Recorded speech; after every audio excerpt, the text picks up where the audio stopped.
প্রিয় চাকরি প্রত্যাশী ভাই বোনেরা, আশা করি ভালো আছেন। তো আজকের বিজ্ঞপ্তি ন্যাশনাল প্রোডাক্টিভিটি অর্গানাইজেশন শিল্প মন্ত্রণালয় নিয়োগ বিজ্ঞপ্তি। তো এই বিজ্ঞপ্তিটি এ টু জেড আপনাদের বিস্তারিত বলবো। পদের সংখ্যা, বেতন, শিক্ষাগত যোগ্যতা সব কিছুই আপনাদের বলে দিব। তো বিষয় হচ্ছে বন্ধুরা, পুরো ভিডিওটি দেখবেন, কেউ টেনে টেনে দেখবেন না। টেনে টেনে দেখলে ভাই কোনো কিছুই বুঝবেন না, তাই পুরো ভিডিওটি দেখবেন, তাহলে সব কিছুই বুঝতে পারবেন।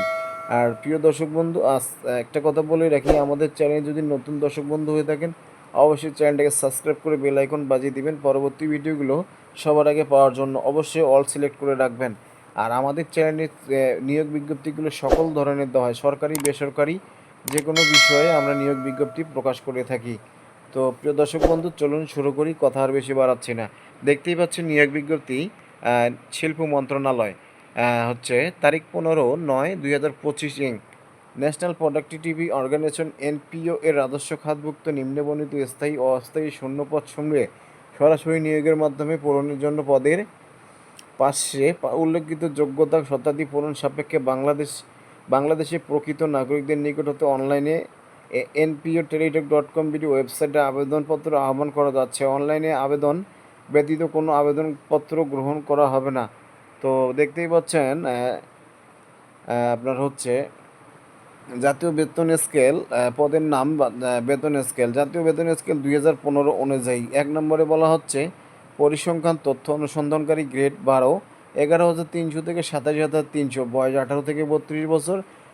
পদের সংখ্যা হচ্ছে অস্থায়ী 6টি, স্থায়ী হচ্ছে 5টি।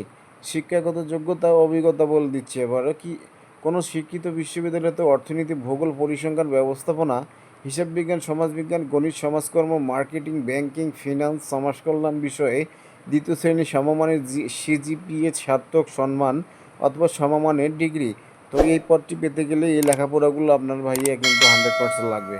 তো তারপরে 2 নম্বরে বলা হচ্ছে স্টার লিপিকার কাম কম্পিউটার অপারেটর গ্রেড 13, 11,000 টাকা থেকে 26,590 টাকা বেতন। তো বয়স ওই 18 থেকে 32 বছর, অস্থায়ী 2টি। তো এখানে দেখতেই পাচ্ছেন পদের সংখ্যা অস্থায়ী 2টি। কোনো শিক্ষিত বিশ্ববিদ্যালয় হতে অন্যান্য দ্বিতীয় শ্রেণী বা সমমানের সিজিপিতে স্নাতক বা সমমানের ডিগ্রি ও কম্পিউটার ব্যবহারের দক্ষতা। 3 নম্বরে বলা হচ্ছে সহকারী গোস্তানগরিক গ্রেড 13, 11,000, বেতন 26,590, ওই বয়স হচ্ছে 18 থেকে 32, স্থায়ী 1টি। তো এটা হচ্ছে, এই পদটি হচ্ছে স্থায়ী একটি পদ। কোনো স্বীকৃত বিশ্ববিদ্যালয়তে গ্রন্থাগার বিজ্ঞানের সার্থক ডিগ্রি অথবা যে কোনো বিষয়ের সার্থক ডিগ্রি সহ গণগ্রন্থাগার বিজ্ঞানে ডিপ্লোমা ডিগ্রি। 4 নম্বরে দেখা যাচ্ছে 60 মধ্যখড়ি কাম কম্পিউটার অপারেটর গ্রেড 14, 10,200 থেকে 24,680, বয়স হচ্ছে সেম। তো স্থায়ী 4টি পদ। কোনো শিক্ষিত বিশ্ববিদ্যালয় হতে অন্যান্য দ্বিতীয় শ্রেণী বা সমমানের সিজিপিতে সার্থক বা সমমানের ডিগ্রি ও কম্পিউটার ব্যবহারের দক্ষতা। 5 নম্বরে বলা হচ্ছে অফিস সহকারী কাম কম্পিউটার মধ্যখড়ি গ্রেড 16, 9,300 থেকে 22,490 টাকা, বয়স হচ্ছে 18 থেকে 32, স্থায়ী। তো এখানে পদটি হচ্ছে স্থায়ী, 5টি পদ। কোনো শিক্ষিত বোর্ড হতে অন্যান্য দ্বিতীয় বিভাগ ও সমমানের সিজিপিতে উচ্চ মাধ্যমিক সার্টিফিকেট বা সমমানের পরীক্ষার উত্তীর্ণ। তো কম্পিউটারের ব্যবহারের দক্ষতা।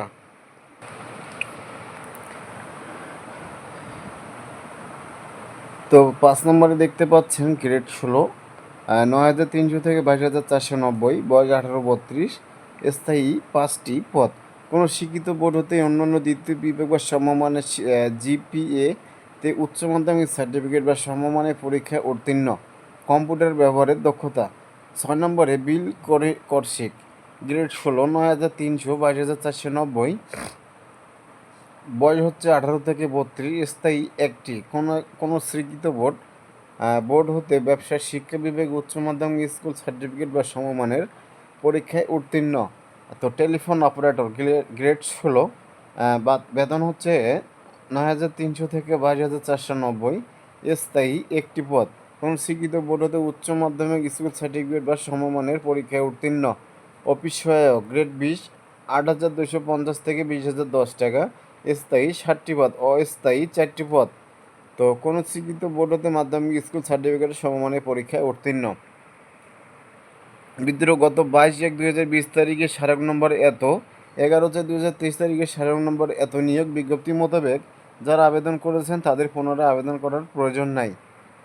তো আবেদন ফর্ম পূরণের পরীক্ষায় অংশগ্রহণের ক্ষেত্রে নিম্নবর্ণিত শর্তাবলী অবশ্যই অনুসরণ করতে হবে। আবেদনকারী বয়স পত্রিকার নিয়োগ বিজ্ঞপ্তির প্রকাশের তারিখে 18 থেকে 32 বছরের মধ্যে হতে হবে। এসএসসি সনদের ভিত্তিতে বয়স নির্ধারণ করা হবে। বয়স প্রমাণের ক্ষেত্রে এফিডেভিট গ্রহণযোগ্য হবে না। এই নিয়োগ বিজ্ঞপ্তিতে শূন্য পদ পূরণের ক্ষেত্রে ন্যাশনাল প্রোডাক্টিভিটি অর্গানাইজেশন কর্মচারী নিয়োগ বিধিমালা 2023 অনুসরণ করা হবে। তবে প্রযোজ্য ক্ষেত্রে মন্ত্রণালয় বিভাগের সংযুক্ত অধিদপ্তর পরিদপ্তর এবং দপ্তরের কমন পদ নিয়োগ বিধিমালা 2019 অনুসরণ করা হবে। চাকরির আবেদন ফর্মে অ্যাপ্লিকেশন কপি প্রার্থীর অর্জিত সকল শিক্ষাগত যোগ্যতা উল্লেখ করতে হবে। অন্যথায় চাকরির জন্য বিবেচিত হলে আবেদনে উল্লেখিত সনদ ব্যতীত চাকরির আবেদনের পূর্বে অর্জিত অন্য শিক্ষাগত যোগ্যতার সনদপত্র অন্তর্ভুক্ত করার কোনো সুযোগ থাকবে না। সরকারি আধা সরকারি স্বায়ত্তশাসিত প্রতিষ্ঠানে কর্মরত প্রার্থীদের অবশ্যই যথাযথ কর্তৃপক্ষের অনুমতিক্রমে আবেদন করতে হবে। বিভাগীয় প্রার্থীদের সকল শর্ত পূরণ সাপেক্ষে আবেদন ফর্ম পূরণের সময় ডিপার্টমেন্টাল ক্যান্ডিডেট এর ঘরে টিক চিহ্ন দিতে হবে। অন্যদের ক্ষেত্রে এই শর্ত প্রযোজ্য নয়।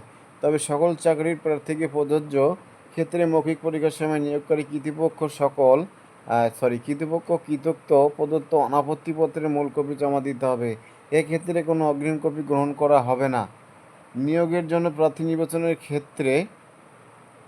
ক্ষেত্রে বিধিমালা অনুসারে লিখিত ব্যবহারিক প্রযোজ্য ক্ষেত্রে মৌখিক পরীক্ষা অনুষ্ঠিত হবে।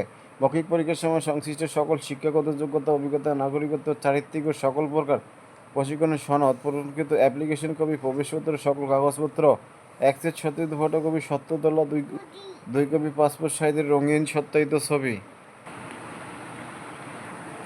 নিয়োগের জন্য প্রার্থী নির্বাচনের ক্ষেত্রে নিয়োগ বিধিমালা অনুসরণ লিখিত ব্যবহারিক প্রযোজ্য ক্ষেত্রে মৌখিক পরীক্ষা অনুষ্ঠিত হবে। মৌখিক পরীক্ষার সময় সংশ্লিষ্ট সকল শিক্ষাগত যোগ্যতা, নাগরিকত্ব, অ্যাপ্লিকেশন কপি সব কিছু জমা দিতে হবে। শারীরিক প্রতিবন্ধী তৃতীয় লিঙ্গের মোট কোটায় আবেদনকারী ক্ষেত্রে উপযুক্ত কৃতিত্ব প্রদত্ত সনদ দাখিল করতে হবে। আবেদনকারী বীর মুক্তিযোদ্ধা, শহীদ মুক্তিযোদ্ধা ছেলে হলে আবেদনকারীকে সংশ্লিষ্ট মুক্তিযোদ্ধা, শহীদ মুক্তিযোদ্ধা, বীরাঙ্গনার গেজেট, ভারতীয় তালিকা, লাল মুক্তিবার্তা নম্বর, সাময়িক সনদপত্র, বাম সনদের ও তারিখ উল্লেখপূর্বক সংশ্লিষ্ট সিটি কর্পোরেশনের ওয়ার্ড কাউন্সিলর, পৌরসভার মেয়র, ইউনিয়ন পরিষদ চেয়ারম্যানের